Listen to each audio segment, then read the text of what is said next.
আসসালামু আলাইকুম। আপনার পছন্দের মোবাইলটা যদি হারিয়ে যায়, সর্বপ্রথম কোন কাজটা করবেন? থানায় গিয়ে একটা জিডি করবেন, তাই তো? না, থানায় গিয়ে আগে জিডি করা যাবে না। জিডি করার আগেও কয়েকটা কাজ আছে। এই কাজটা খুবই গুরুত্বপূর্ণ। এই কাজগুলো আগে করতে হবে, তারপর থানায় জিডি করতে হবে। যদি জিডি না করেন, জিডি করার আগে যদি এগুলো না করেন, সেক্ষেত্রে আপনি কিন্তু একটা বড় ধরনের ক্ষতির সম্মুখীন হবেন। বড় ধরনের বিপদের সম্মুখীন হতে পারেন। অনেকেই তাদের পছন্দের মোবাইল যখন হারিয়ে যায় অথবা চুরি হয়ে যায় অথবা কোনো কারণে নাই হয়ে যায়, মানে নিজের থেকে আলাদা হয়ে যায় মোবাইলটা, তখন কিন্তু এই থানায় জিডি করতে যাওয়ার আগে সে কি করে, তার নিকট আত্মীয় থাকে, ভাই ব্রাদার থেকে পুলিশ পরিচয়, পুলিশ অফিসার থাকে, বা বন্ধু বান্ধব থাকে পুলিশে, তাদের কাছে ফোন করে বলে যে আমার মোবাইলটা তো পরশুদিন হারিয়ে গেছে, গত 3 দিন আগে হারিয়ে গেছে, বা 4 দিন হয়ে গেল, বা গতকাল হারিয়ে গেছে, এই মোবাইলের সিমটা এখনো অন আছে, একটু ফোন করে দেখেন না, কিছু একটা করা যায় কিনা, মোবাইলটা উদ্ধার করা যায় কিনা। এই ধরনের অনেকেই করে থাকেন। যারা করেন তারা বিপদে পড়েন। হয়তো কেউ পড়েন, হয়তো কেউ পড়েন না। কেননা এই সিমটা বা মোবাইলটা আপনার কোনো দুষ্কৃতকারীর কাছে যদি পড়ে যায়, কোনো খারাপ লোকের হাতে যদি পড়ে যায়, সেক্ষেত্রে আপনার ক্ষতি হওয়ার সম্ভাবনা আছে, যদি আপনি জিডি করার আগে ওই কাজগুলো না করেন। কোন কাজগুলো? আপনার মোবাইলটার ভিতরে কিন্তু যে অ্যাপস গুলো আছে, বিভিন্ন ডকুমেন্টস আছে, এগুলো কিন্তু পাসওয়ার্ড দেওয়া আছে। যেমন আপনার মোবাইলে যদি মেইল ওপেন করা থাকে, জিমেল থাকে, ইমেল থাকে, ফেসবুক থাকে, ইমো থাকে, হোয়াটসঅ্যাপ থাকে, বিভিন্ন ধরনের অ্যাপস থাকে, এগুলো যদি আপনার পাসওয়ার্ড দেওয়া থাকে, এই পাসওয়ার্ড গুলো ওরা কিন্তু রিকভারি করতে পারে। সবাই পারে না, কিন্তু যদি আপনার একটা খারাপ লোকের কাছে পড়ে যায়, সেক্ষেত্রে আপনার এটা হইতে পারে, পড়তে পারে আপনারটা। সে কারণে তারা এই পাসওয়ার্ড গুলো তারা কিন্তু রিকভারি করে আপনাকে, তারা তারা আপনার মেল দিয়ে, আপনার ফেসবুক দিয়ে, আপনার ইমো দিয়ে তারা বিভিন্ন ধরনের অপকর্ম করতে পারে।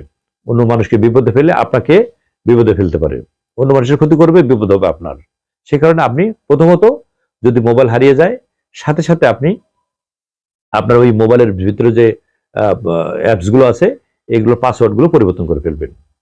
অনেকের মোবাইলে থাকে, বিশেষ করে অ্যান্ড্রয়েড মোবাইল যারা চালায় তাদের বেশি থাকে। দেখা যাচ্ছে এই মোবাইলের ভিতরে ব্যাংকিং অ্যাপস থাকে, কিছু ব্যাংকিং সেবা থাকে, ব্যাংকিং সংযোগ থাকে, এগুলোকে বন্ধ করে দিবেন। এগুলো যদি বন্ধ না করেন, সেক্ষেত্রে দেখা যাচ্ছে যে, ওই যে বললাম, কোনো কারণে দেখা যাচ্ছে যে একটা খারাপ লোকের কাছে পড়ে গেছে, তারা কিন্তু, এই খারাপ লোকগুলো, তারা কিন্তু আপনার যে ব্যাংকিং অ্যাপসের যে পিন নাম্বার আছে, গোপন পিন নাম্বারটা তারা রিকভারি করে ফেলবে। রিকভারি করে আপনার যদি টাকা থাকে, দেখা যাচ্ছে বিকাশে, নগদে, রকেটে টাকা আছে, সেই টাকাগুলো তারা রিকভারি করে ফেলবে। টাকাগুলো তারা উঠিয়ে নেবে, আপনি টের পাবেন না। তার কারণ আপনার কাছে সিমে নাই, আপনার কাছে মেসেজ আসবে না, সিম তো তার কাছেই। আরেকটা কাজ করবেন, আরেকটা কাজ কোনটা? সেটা হলো, আপনার যে সিমটা আছে, সেটা দেখা যায় দুটা সিম থাকতে পারে মোবাইলের ভিতরে, একটা থাকতে পারে। সিমটা যে কোম্পানির হোক, বাংলা লিংকের হোক, গ্রামীণের হোক, আর রবির হোক, আর যে কোনো কোম্পানির হোক, আপনি যেখানে আছেন সেখানে আশেপাশে দেখবেন যে প্রত্যেকটা কোম্পানির আলাদা আলাদা কাস্টমার কেয়ার অফিস আছে। সেখানে যাবেন, গিয়ে আপনার সিম নাম্বারটা বলে এই সিম নাম্বারটা ব্লক করে দেবেন, সিমটা ব্লক করে দেবেন। সিমটা ব্লক করলে এই সিমটা আর, মানে কল যাবেও না, আর আসবে না। সেক্ষেত্রে আপনি সেভ। তারপরে আপনি একটা এসে জিডি করবেন। আমরা এই ভুলগুলো করে থাকি।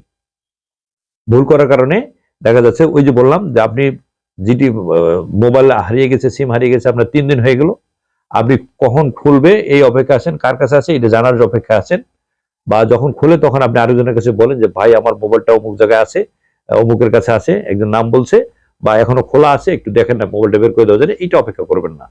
না করে আপনি এই কাজগুলো আগে করবেন, তাহলে কিন্তু আপনি নিরাপদ থাকবেন।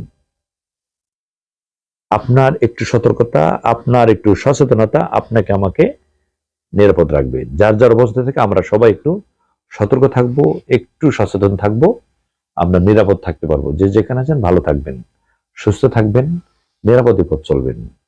আসসালামু আলাইকুম। হ্যাঁ, ভিডিওটা শেয়ার করে দেবেন।